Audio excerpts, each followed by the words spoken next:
Welcome everyone, happy holidays, and welcome to Catherine's Plates, where I have another delicious treat for you. This is perfect for Christmas and New Year's coming up. Chocolate cake batter fudge.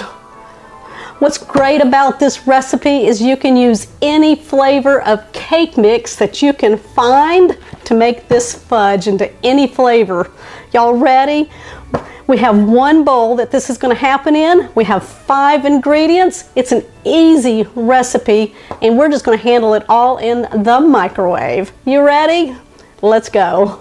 We're going to be using an 8x8 baking dish, and what you want to do is make sure that you prepare this first. So I'm just going to lay down a piece of parchment paper. If you want to do it this way, it's easy to pull it out of the dish and make your squares out of them. So I'm just going to lay down my baking dish right on top of the parchment paper. Just take some scissors and cut all the way to the corners of your baking dish. And then just pull off that piece, like that.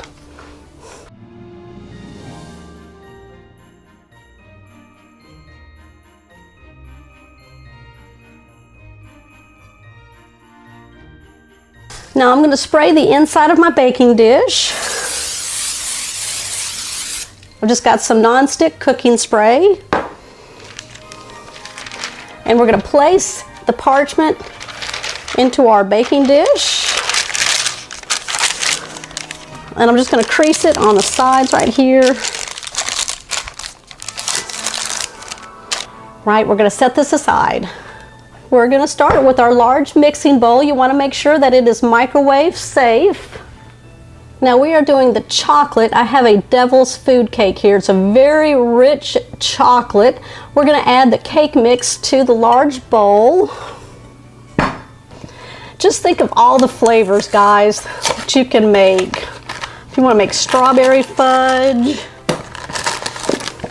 butter pecan fudge, and make it the easiest way ever, because they're already flavored in the cake mix.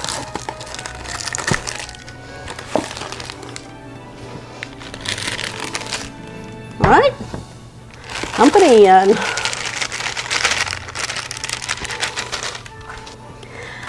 We're going to add 2 cups of powdered sugar to the cake mix. I'm just using a half a cup here, so I'll be going into the powdered sugar 4 times. We got to sweeten up that fudge.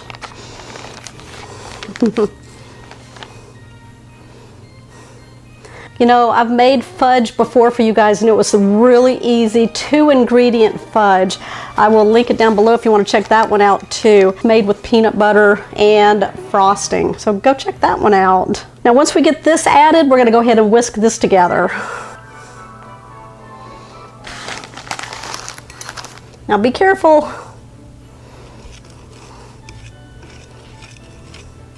Y'all let me know the different types of flavor cake mix you want to use for your fudge. Can y'all see that rich chocolate flavor in there? You want to make sure that it's whisked good. All right, I'm going to bring over 1 stick of butter. Now it's okay if you have this just right out of the refrigerator. That's totally fine. Now there's 8 tablespoons, so I'm going to cut this into 8 pieces. They don't have to be even. So just take the butter and place the pats of butter all around your mixture here. It's all still dry. Okay, I've got another towel here to wipe my hands. We've got a 1/4 cup of milk that we're going to pour all over. That's it. Okay, if you can see that, we are not going to stir in the milk or the butter.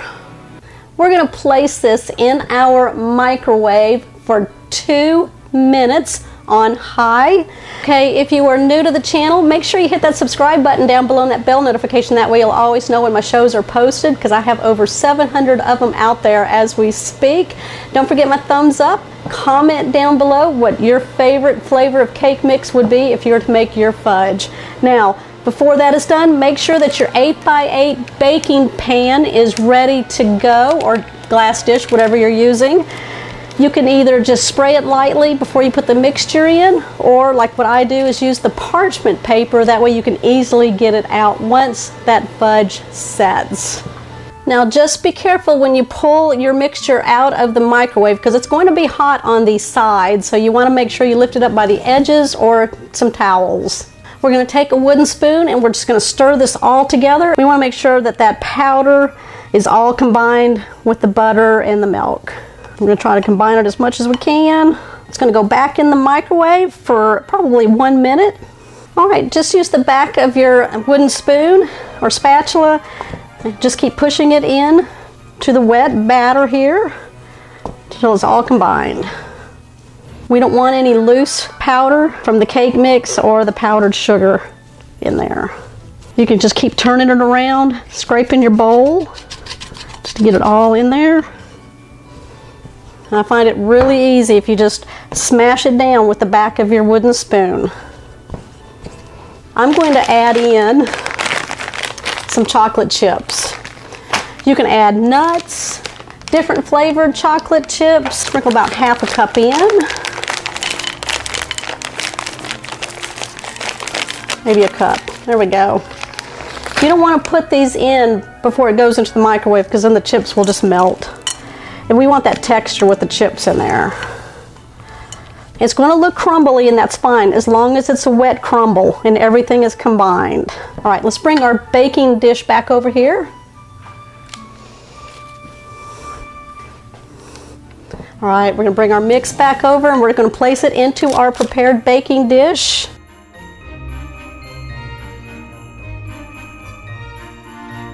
Move the bowl out of the way. And now what we're going to do is, I've just got a sheet of plastic, or you can use a glove. Just put a glove on, a kitchen glove. And I'm just going to lay it over the top of it and then just start pressing really hard on it to form it. Go all the way into the corners.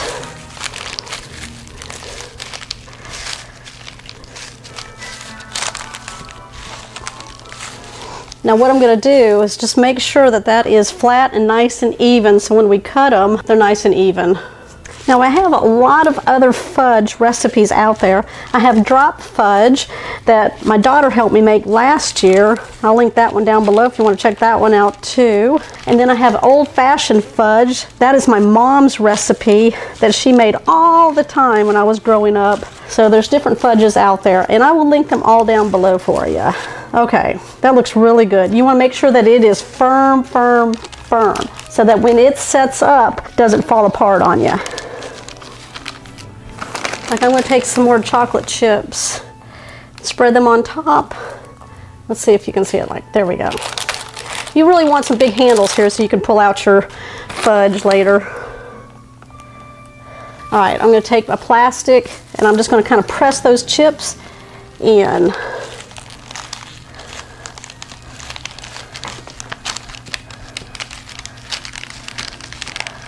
That way when the fudge sets, those chips are in there. We're going to place this in the refrigerator. I'm going to cover it. We're going to allow it to set up for 2 to 4 hours. Now, I generally like to keep it in there on the longest end, so it'll be about 4 hours. I'm going to come back. I'm going to show you how we're going to pull this out, cut this into squares. I'll be back. Okay, it's been in the refrigerator for over 4 hours. I'm going to take the plastic wrap off. I'm going to grip the edges and just loosen it up a little bit. I'm going to place this on a cutting board. I'm going to get a large knife and we're going to cut these up. Just using a large knife, and I'm going to start in the center.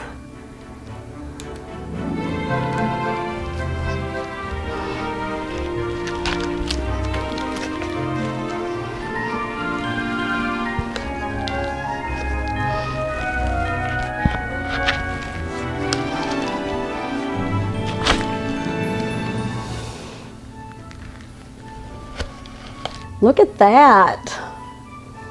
Yeah, that looks good. All right, I'm gonna chop up the rest of it, and then I'm gonna give it a try for you.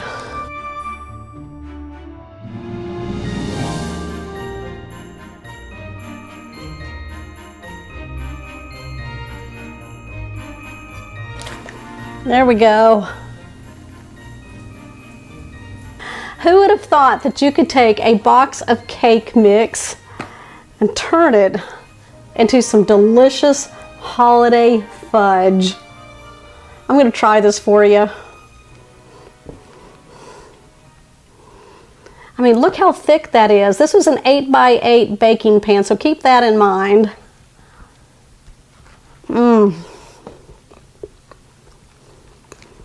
That's delicious. What flavor box of cake mix are you going to use to make your fudge? It's creamy. It pulls together very well. It doesn't break apart and fall apart. It's got that texture of fudge. All right, you guys, give me a thumbs up. Make sure you comment down below. I'm going to scoot over here right here because you can check out these two videos right here. You go on over there. I will see you over there. If you're new to the channel, make sure you hit the subscribe button, or you can click right here. I will see you on the next episode.